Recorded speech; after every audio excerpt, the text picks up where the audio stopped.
Hello friends, आपका स्वागत है हमारे YouTube channel ready steady and go पर। आज मैं आपके लिए लेकर आई हूँ एक नया टॉपिक, वायसराय की संधि। ठीक है, तो मैंने आपको पहले पढ़ाया था कि प्रथम विश्व युद्ध क्या हुआ था, ठीक है, उसके कारण क्या हुए थे, फिर उसके परिणाम। ठीक है, तो वायसराय की जो संधि है उसमें बहुत ज़्यादा इम्पॉर्टेंट है, तो आपको ये जानना ज़रूरी है कि वायसराय की जो संधि हुई थी वो किन देशों के बीच हुई थी। ठीक है, तो ये बहुत ज़्यादा मोस्ट इम्पॉर्टेंट है। तो अब जानेंगे वायसराय की संधि। ठीक है, वायसराय की संधि क्या है और ये क्यों हुई थी। ठीक है, वायसराय संधि प्रथम विश्व युद्ध के बाद हुई। ठीक है, ये संधि जब हुई थी प्रथम विश्व युद्ध के बाद हुई थी।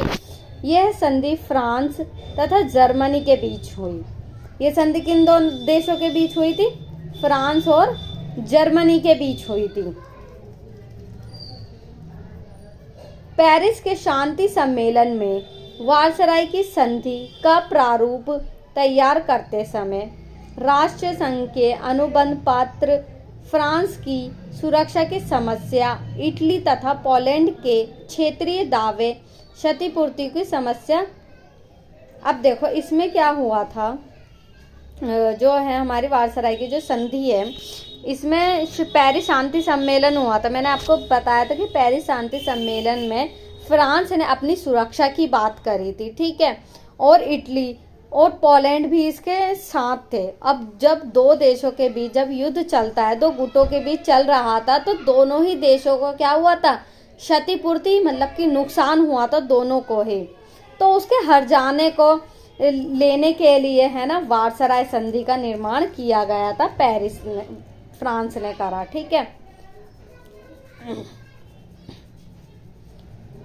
उपनिवेशों की समस्या आदि प्रश्नों को लेकर काफी विवाद उत्पन्न हुए।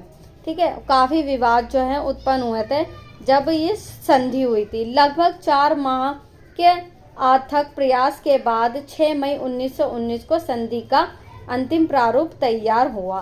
ठीक है, अब संधि का जो निर्माण किया गया था उसका एक प्रारूप तैयार किया गया था कि संधि में ये चीजें होंगी।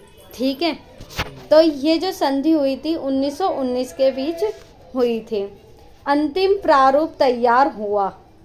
ठीक है, अंतिम जो प्रारूप है तैयार किया गया। ये संधि पात्र 230 पृष्ठ लंबा, ये जो संधि थी 230 पृष्ठ की थी, मतलब कि पेजेस की थी। 230 पेज इसमें लिखे हुए थे तथा 15 भागों में विभाजित थी। ये क्या थी? 15 भागों में जो है संधि को विभाजित किया गया था।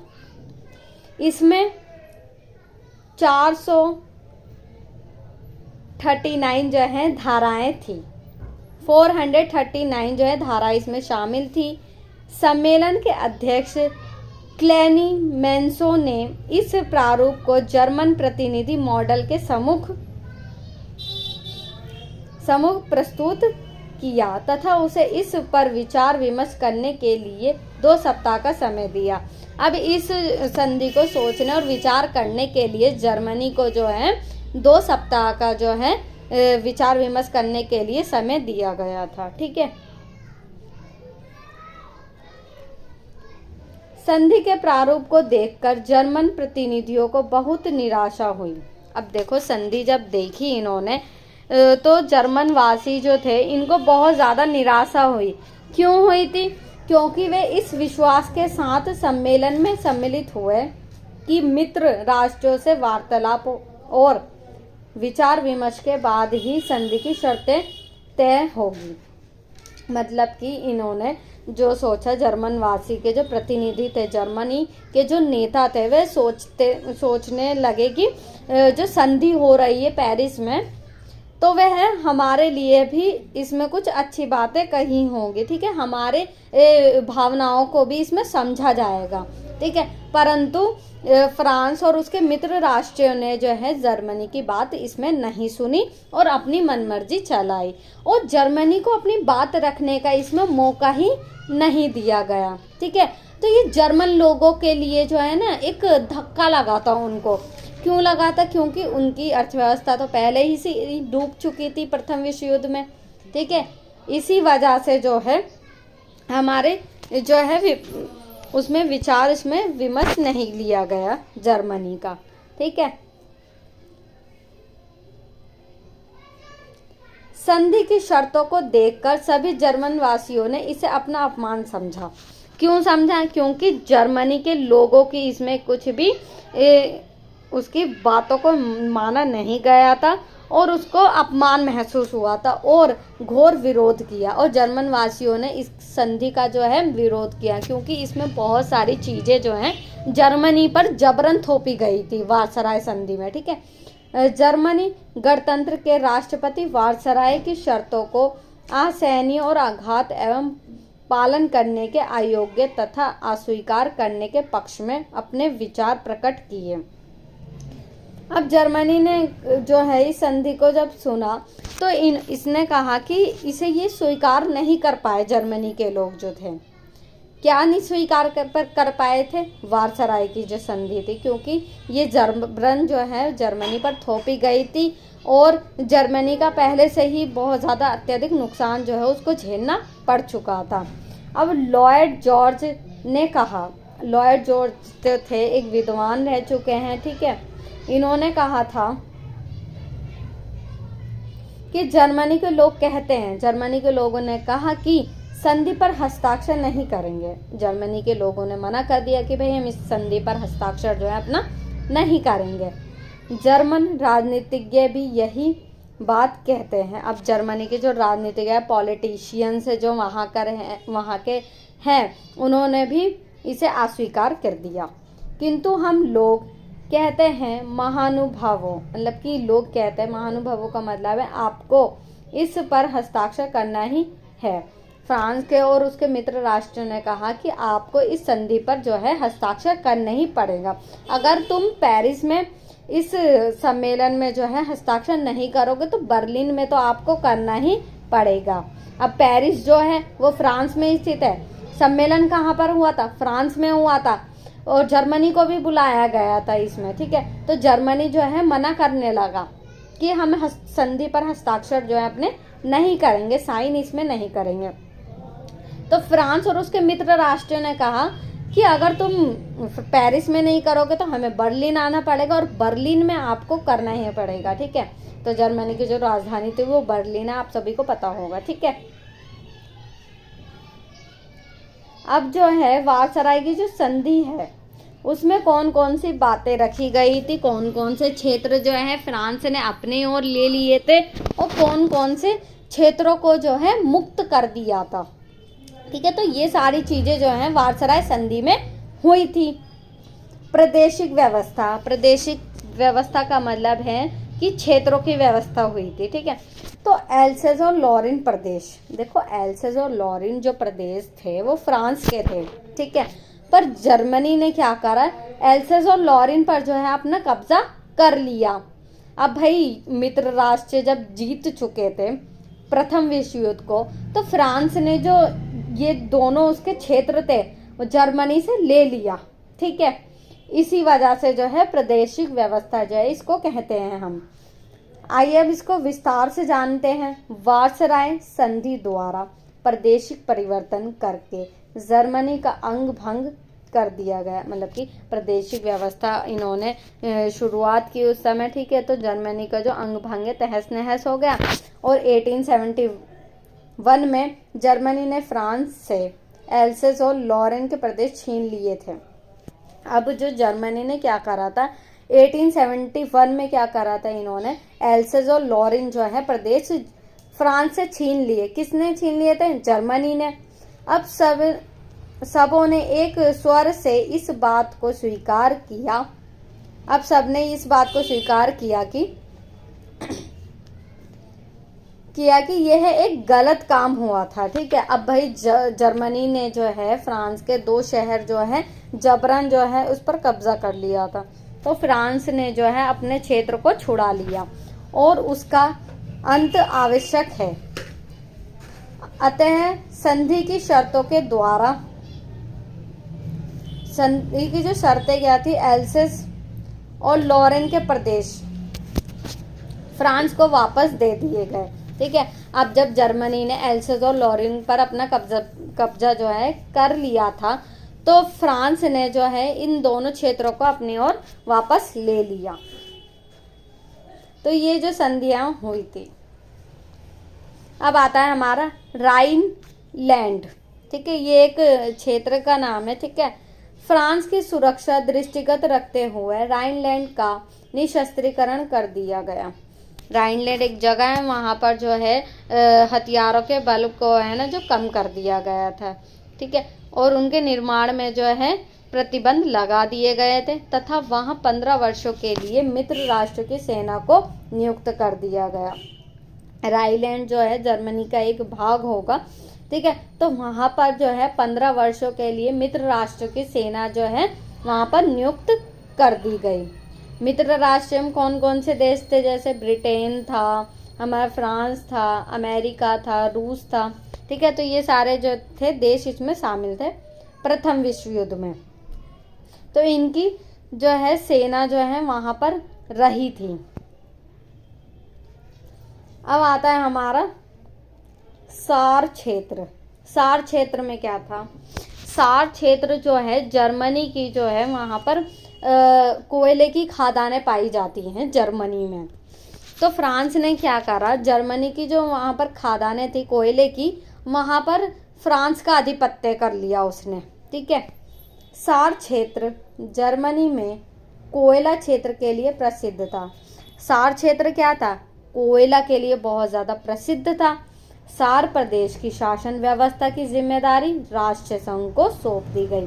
अब देखो, सार क्षेत्र जो था वो जर्मनी में ही था, और उस समय जो प्रथम विश्व युद्ध के बाद जो है हमने एक लीग ऑफ नेशन की स्थापना करी थी, उसे राष्ट्रीय संघ भी कहते हैं हम, ठीक है, चार्टर भी कहते हैं। परंतु ये राष्ट्रीय संघ है ना असफल रहा। क्यों रहा, क्योंकि इसके बहुत सारे कारण हो सकते हैं, ठीक है। अब जो राष्ट्रीय संघ था बन गया, लीग ऑफ नेशन था, उसके अधीन जो है कोयले की खदानों को सौंप दिया गया, किसके हाथों में, राष्ट्रीय संघ के। यह क्षेत्र जर्मनी कोयले का भंडार था, और ये क्षेत्र कौन सा था, कोयले की भंडार थी यहाँ पर बहुत ज्यादा। सार प्रदेश की कोयले की खानों को फ्रांस के हवाले कर दिया। अब फ्रांस ने जो है इसमें अपना जो है दबदबा कायम कर लिया। साथ ही यह भी निश्चय किया गया कि इस प्रदेश में 15 वर्षों बाद जो है 15 वर्ष के बाद इस आशय से जनमत संग्रह किया जाएगा कि भविष्य में इस प्रदेश पर किसका नियंत्रण रहे।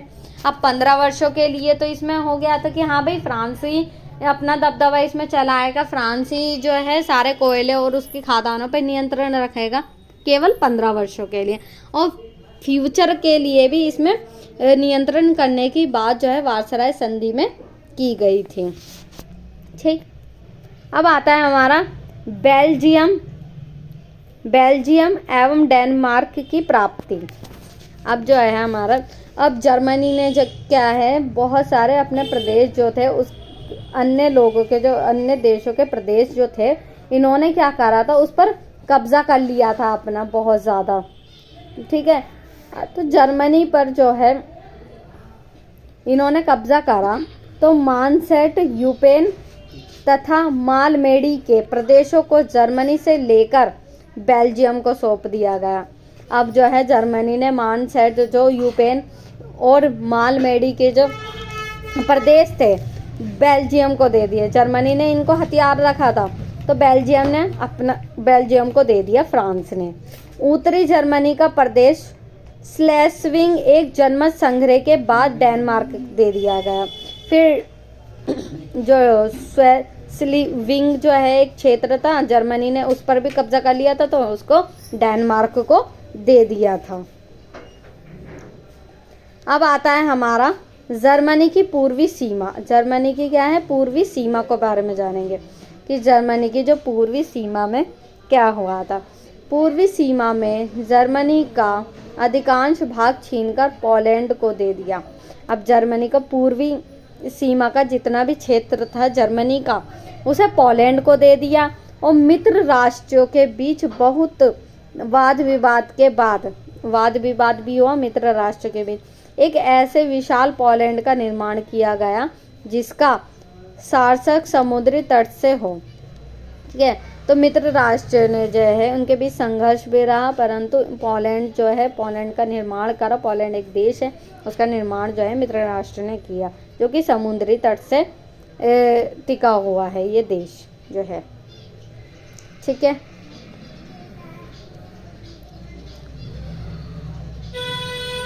इसके लिए डैजिंग नगर को, जिसे 13वीं शताब्दी में जर्मनी द्वारा बसाया गया था। अब जो है डैजिंग शहर जो है जर्मनी ने बसाया था 13वीं शताब्दी में, और अभी भी जिसकी अधिकांश जनसंख्या वहाँ पर जर्मनी ही रहती है। जर्मनी से छीन लिया गया, और जर्मनी से क्या करा, छीन लिया गया, और उसे भी स्वतंत्र नगर के रूप में परिवर्तित कर उस पर राष्ट्रीय संघ का संरक्षण स्थापित कर दिया। अब जर्मनी ने जो है बहुत सारे जो क्षेत्र हैं उस पर आधिपत्य अपना कर लिया था, और मित्र राष्ट्रों ने क्या करा, संयुक्त राष्ट्र लीग ऑफ नेशन को जो है उसे सौंप दिया गया। इस प्रकार इस विधि द्वारा डैजिंग बंदरगाह पर पोलैंड का प्रभुत्व स्थापित हो गया। डैजिंग जो था पहले जर्मनी ने बसाया था, और वहाँ पर जर्मनी की आबादी ज़्यादा रहती थी, परंतु वहाँ पर क्या करा, पोलैंड जो देश है उसका प्रभुत्व स्थापित है, उसका वर्चस्व स्थापित हो गया। ठीक है, पोलैंड को डैजिंग तक पहुँचाने के लिए एक गलियारे की आवश्यकता थी। अब पोलैंड को जो है डैजिंग तक पहुँचाने के लिए क्या थे, एक गलियारा वहाँ के आने जाने की व्यवस्था के करने की जो थी आवश्यकता थी। इस आवश्यकता की पूर्ति करने के लिए जर्मनी के बीचों बीच एक गलियारा निकालकर पोलैंड को दे दिया। अब जर्मनी जो है 2 भागों में विभाजित कर दिया मित्र राष्ट्र ने, क्योंकि जर्मनी पहले से ही हार चुका था, उसकी आर्थिक स्थिति बहुत ज़्यादा बेकार हो चुकी थी। ठीक है, और सभी देशों ने उस पर जो है दबदबा बना लिया, तो इसी वजह से जो है पोलैंड को दे दिया गया, जिसके कारण पूर्वी प्रशा क्षेत्र जर्मनी से बिल्कुल अलग हो गया। अब जो जर्मनी का जितना भी क्षेत्र था वो 2 भागों में बट गया। ठीक है, पोलैंड को दे दिया, ठीक है, डेनमार्क अलग कर दिया, वहाँ से बेल्जियम को अलग कर दिया। तो ये सारी चीज़ें हुई थी उस समय। अब आता है हमारा वारसराय की संधि की, यह है सबसे बड़ी कमज़ोरी थी। ठीक है, सबसे बड़ी कमज़ोरी यही थी कि क्योंकि जर्मनी का इस प्रकार 2 भागों में विभाजन अन्यायपूर्ण था। वारसराय के कारण जो है जर्मनी जो है 2 भागों में विभक्त हो गई, जिसे जर्मनी जैसे स्वाभिमानी राष्ट्र स्थायी रूप से स्वीकार नहीं कर सकता था। ठीक है, और जर्मनी जो एक स्वाभिमानी देश था, ठीक है, एक राष्ट्र था, तो ये स्वीकार जो है जर्मनी नहीं कर पाया। परंतु मित्र राष्ट्र ने इस ओर ध्यान नहीं दिया, मित्र राष्ट्र ने इसकी ओर ध्यान नहीं दिया, जो भविष्य के लिए भयंकर संकट का कारण बना। और यही जो वारसराय की संधि के कारण ही सेकंड वर्ल्ड वॉर हुआ, क्योंकि इसमें है जर्मनी की बात को नहीं रखा गया था, जर्मनी के प्रतिनिधियों को बिल्कुल भी संधि में जो है सम्मेलन में शामिल नहीं किया गया था, उनकी बातों को रखने का जो मौका ही नहीं दिया गया था। तो इसी वजह से जो है जर्मनी के लोगों के मन में जो है आक्रोश की भावना जगी थी। ठीक है, तो इसी वजह से जो है हमारा सेकंड वर्ल्ड वॉर भी हुआ, और इसने बदला लिया जर्मनी ने। ठीक है, अब आता है हमारा सैनिक व्यवस्था। सैनिक व्यवस्था में क्या चीज आ जाती है, इसमें आ जाता है हमारा जर्मनी सेना की जो सेना थी 1 लाख कर दी गई हमारी, और जर्मनी की जो सेना थी 1 लाख कर दी गई, और सैनिक सेवा पर प्रतिबंध लगा दिए गए, और सैनिक पर जो है प्रतिबंध लगा दिए गए, और हवाई जहाज़ों को प्रतिबंधित कर दिया गया, और वहाँ के जर्मनी के जितने भी हवाई जहाज़ थे उनको जो है प्रतिबंध कर दिया गया था। ठीक है, और नौसेना की शक्ति को भी सीमित कर दिया, और वहाँ की जो नौसेना की जो शक्ति थी उसको भी क्या करा, फ्रांस और उसके मित्र राष्ट्रों ने सीमित कर दिया। अब आता है हमारा आर्थिक व्यवस्था। आर्थिक व्यवस्था में क्या हुआ, वारसराय की 231 की धारा के तहत जर्मनी व उसके सहयोगी राज्यों को युद्ध के लिए एकमात्र जिम्मेदार माना गया। आर्थिक व्यवस्था का मतलब है कि इसमें केवल जर्मनी को ही दोषी माना गया था जो प्रथम विश्व युद्ध हुआ था, तो इसमें जो है जर्मनी की ही गलतियां बताई गई।